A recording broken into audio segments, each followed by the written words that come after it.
Good afternoon, with this video. Today we have a premium review on the XA-38 Grizzly. This is a rank 4 battle rate 3.7 strike aircraft, and this is one that Bertie Bert actually bought me for the channel after I completed one of his challenges. Because Bertie likes to have a bit of fun, let's put it that way. He likes to give me a challenge every so often for me to do. So before I begin, if you want to skip ahead straight to the gameplay, please do feel free to do so in the comments below. Well, not the comments, the description below, and you'll also miss out some important details of this thing, but that's besides the point. If you want to do that, that's your choice. So, what's the XA-38's price tag, and is it worth the investment? Well, this thing costs 2980G, or 2980G, and it costs half that, which is around 1490 on sale. And this definitely gives it a decent price tag for a rank 4 aircraft if you think about it. It's definitely one of the cheaper ones that we can get. Now, of course, it does obviously have its flaws, and there is something where I'd love it to have a bit more of X than that. But it's actually a pretty nice aircraft to fly, and whilst it isn't the most maneuverable, it's definitely got speed behind it, that I can assure you. As you'll see in the gameplay later, I go AFK for about 4 minutes, and let's just say the enemy team was not pleased with that and ended up giving me a bit of a hard time. But thanks to this thing's turrets being remote and having great coverage, we was able to handle ourselves. So let's get into the weaponry, armor, and the engines, and of course we'll get into the bombs shortly. Starting out with the engines, we have the Wright R3350-43s. These are 18-cylinder radial engines with 2,157 horsepower. These are the same engines as on the B-29 Super Fortress, and this definitely gives it a lot of power. Even to the point where I can outrun quite a lot of fighters on this thing, and when you'll see in the gameplay, it actually pisses someone off in a MiG-3 because he doesn't understand that, well, I'm in a strike aircraft that's not the most maneuverable. I'm not going to dogfight a Closet Zero main. I nearly called him a Closet Zero main, but I held back. So, yeah, let's just put it this way. Not a lot can really catch this thing if you don't let them get a dive on you. Even LA5s will struggle to keep up, which is excellent, to be honest. But it just goes to show how fast this thing can really be. And it really has got power. Let's put it that way. Of course, you do have access to EFS as well in these engines, and you can fly comfortably back to base on just one engine. One thing to bear in mind, however, is you only get about 10 minutes of WEP, so use it sparingly and don't leave yourself on WEP whilst you're AFK like I did. Burn about 4 minutes of WEP. Coming into the armament, we have the main gun, which is the 75mm M10 cannon. For all intents and purposes, this is the same as the Sherman's gun. And unlike the PBJ, it's centrally mounted and a bit lower down, so you can afford to line your shots up a lot easier, and it will really show you just how good this cannon can be once you get it going on ground targets. The main gripe with me, however, on this thing is the lack of forward firepower. It's the 75 is nice and all, but it's not very good for cleaning out light targets. And having just 250 cals just doesn't have the burst mass. Now we do get 500 rounds per gun, but just having 250s doesn't sit right with me. With this being an American aircraft, I'd have thought this thing would have at least 4 to 650s sticking out the front. So, yeah.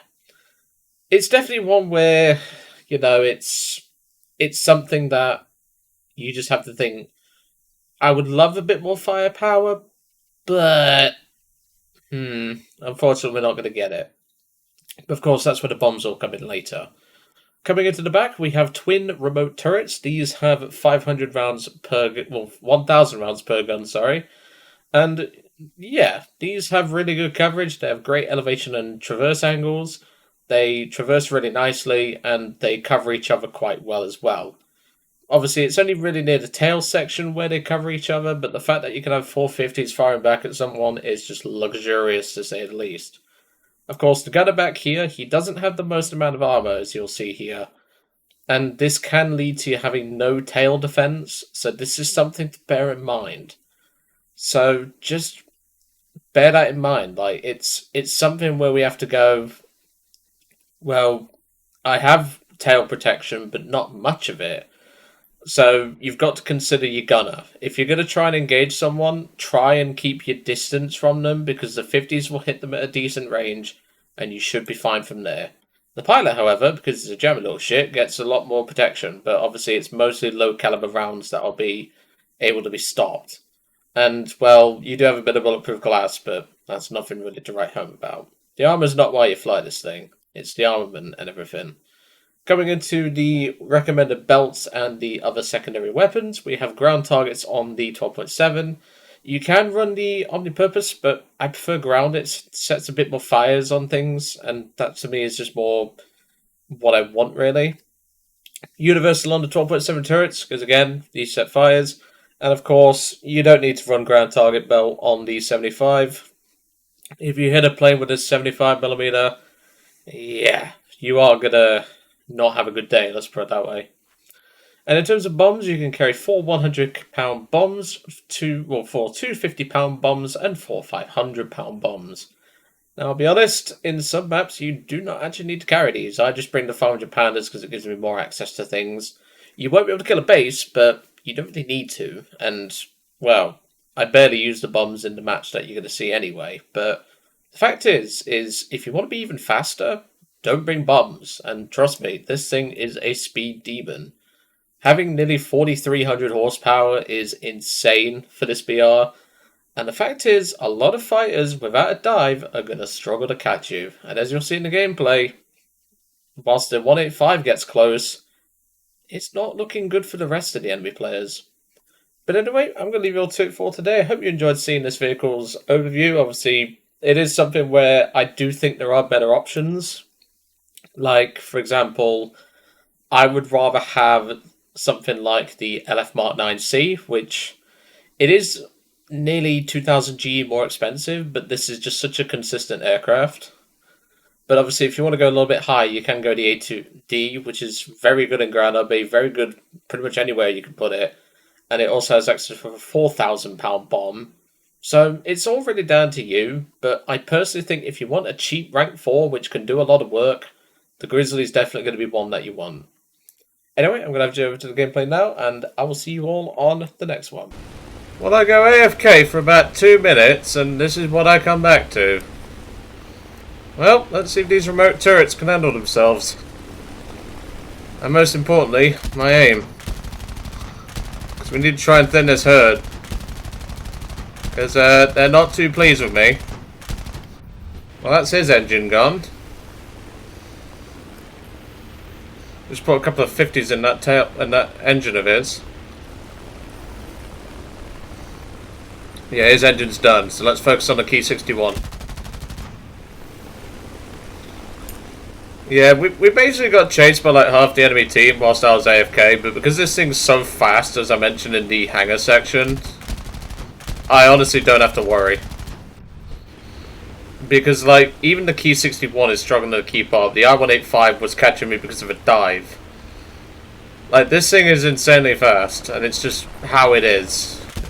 That's what happens when you give it a lot of horsepower, let's put it that way. Like, this thing has an insane amount of horsepower. Well, that's him dealt with. So let's swing back around and make our way towards the battlefield, because, well, we've got some work to do. I had to go AFK for a brief moment, but, well, that's what happens when there's more to life than War Thunder. You have no engine, mate. Out of RT bead.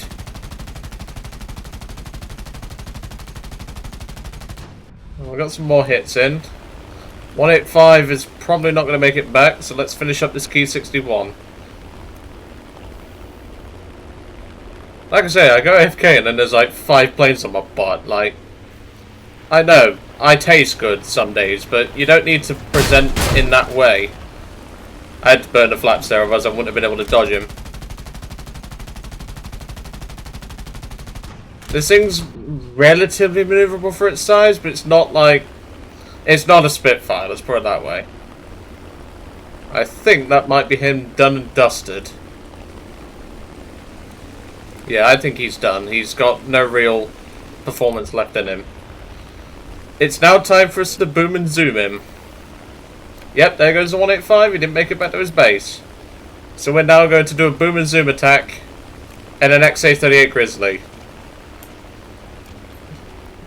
Don't ever do this at home though, because this will probably not work out in your favour. Oh, she's an heavy girl. Especially with a bomb load still on.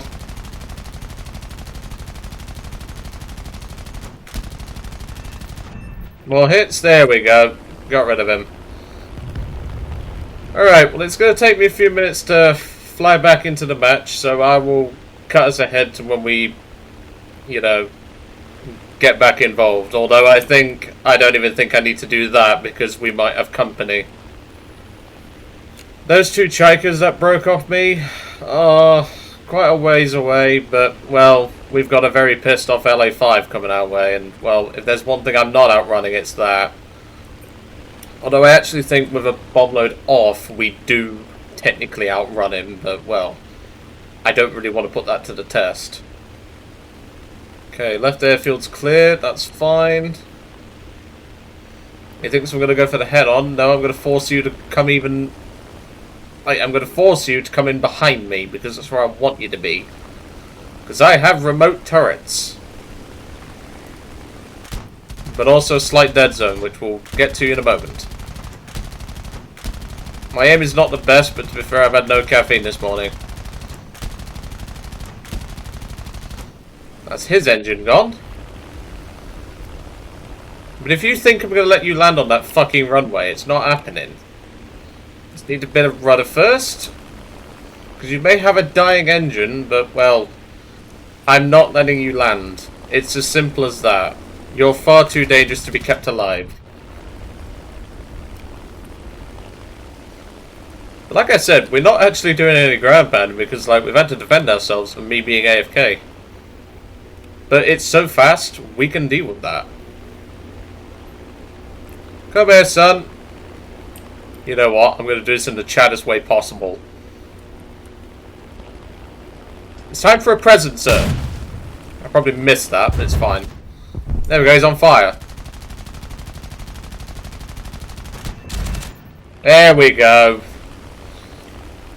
Good work, crew. That's how we do it. So it's just 2 enemy planes left, and we've not done a single ounce of ground pounding. Make that just me left, but he took out the Chiker, so it's just me versus a MiG-3. So hopefully, we might be able to do this. Who would have thought me being AFK would actually benefit us here? We're on 3 kills. We're basically top of the team because, well, I went aggressive after getting some crits. Like, obviously, I don't advise doing that, but you know, it's something you can consider, I guess. Okay, is he going to engage? He is going to engage. Got a hit, that's fine. We'll just keep the speed up. We're out of WEP. You don't get long on WEP, you get about 10 minutes or so.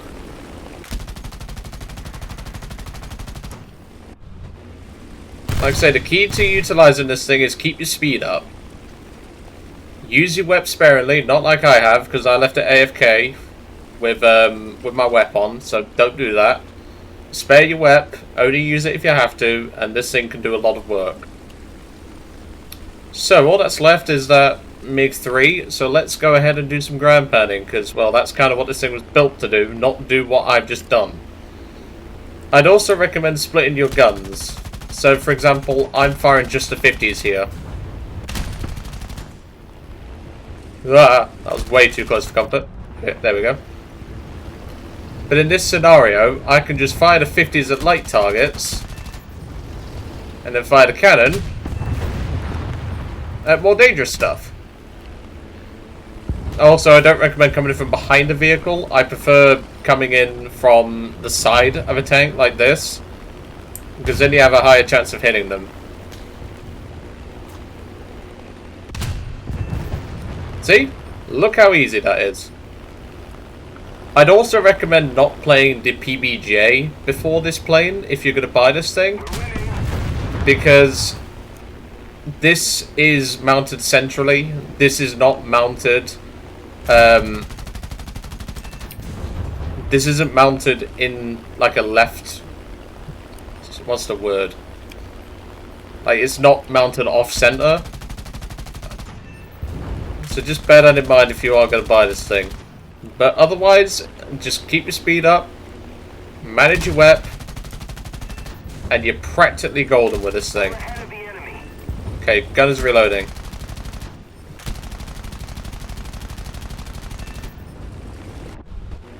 Alright. We've still got bombs left, but we need to RTB because we've got some damage from the enemy planes, so we need to consider this when it comes to the engagement. We've still got a lot of ammo left, so I want to use as much as I can, and then we can outrun the MiG quite comfortably, so I will use that to our advantage. But like I said, this thing can do a lot of work once you get it going. You've just got to know its strengths and weaknesses. Once you do that, it can do a lot of work. Like I said, we're just butchering tanks right now and armoured cars.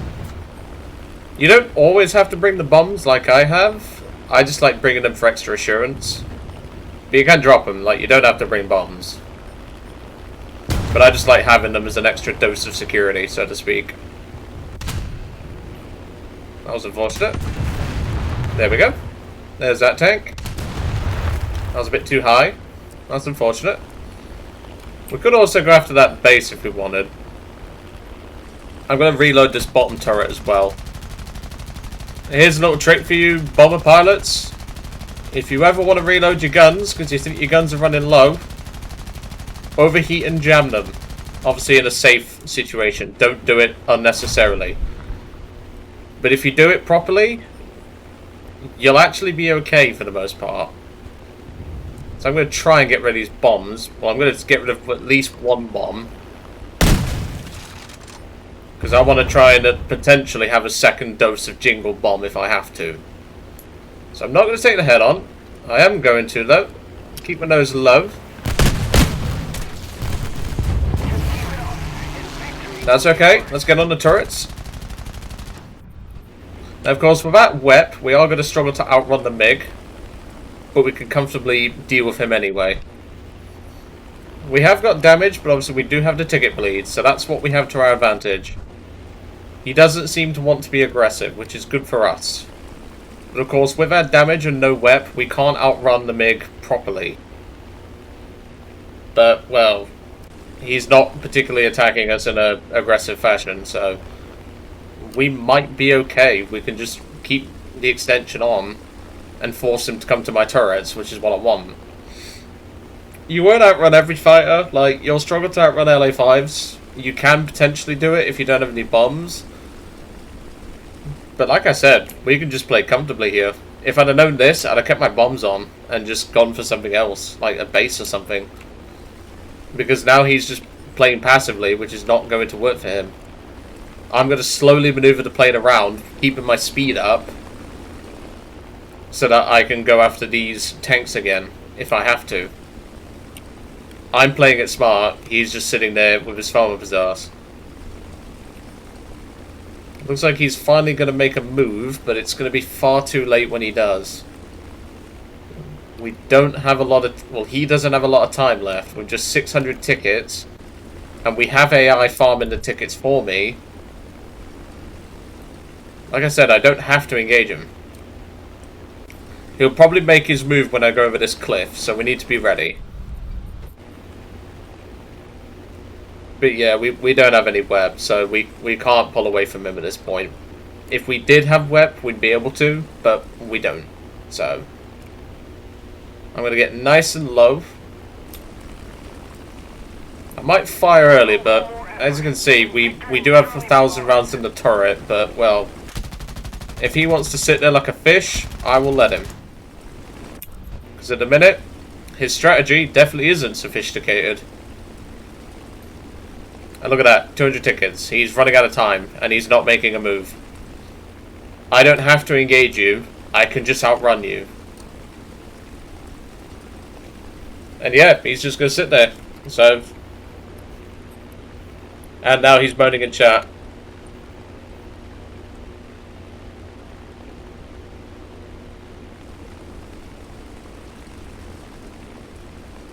I'm just gonna outrun your ass. Like, I'm not gonna turn back when I don't turn better than you.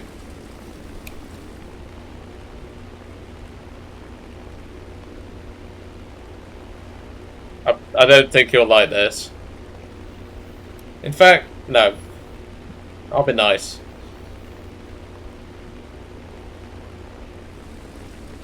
Simple fact is, I'm not gonna dogfight you if you don't have to. I don't care if you're a closet zero main. I'm just not gonna fight you. You might get a kill. So, I've got 3. I don't need anything. I don't get players like that. But there you go. Like, this thing pays pretty well, even though I'm not running a booster or premium account. The fact is, even though, like I said, I'll show you how long I was AFK for. I was AFK for just over 4 minutes of that match. And the rest, well, we did quite a bit. So, yeah. I'd consider this playing pretty good. Obviously, it's not the most consistent, but if you manage your wep and you manage the weaponry it's got, you can do a lot of work in this thing. But there is definitely better options for this thing, like compared to this thing. But I'm sorry, a rank 4 premium at 3.7 for that cheap, I can't fault it.